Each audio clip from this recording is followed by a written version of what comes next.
Tara guys, samahan niya kami mag-walking dahil magandang panahon ngayon. So, ayan, tara. Yung ano?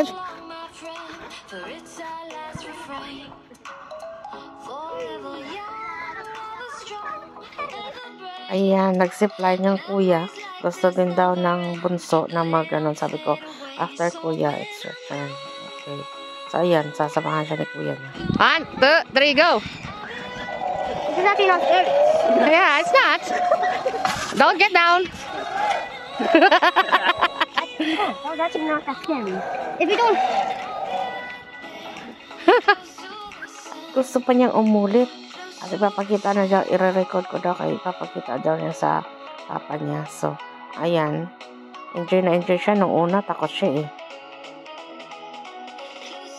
Ito namang panganay kaya pakabugos sa kanyang itry ulit. So, ayan. Oh. Medyo mabigat na siya. Tapos, gusto pa niyang magpatulak sa akin. Pabalik doon sa pwesto niya. So, ito naman si ina. Hala. Tulak. Mabigat kaya. Sa isinta, mahigit na kaya ito siya.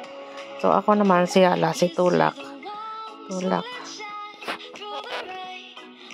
Ayan. At matapos aming harutang na panganay ko. Ayan. Ito naman si bunso. Gusto mag climbing daw. So, ayan. Dito na naman siya. While yung panganay ko ay nagsa-scooter around the park. So, ayan. So, ayan. Si bunso napagod na sa kakalaro dito sa playground. So, ayan gagawin namin. Iikutin namin yung buong football field na ito. Tapos, silang dalawa mag-aangkas sa scooter. Tapos, ako susunod na naglalakad. Tapos, pag-ikot namin direksyon na uwi. So, ayan guys, have a good weekend. Bye!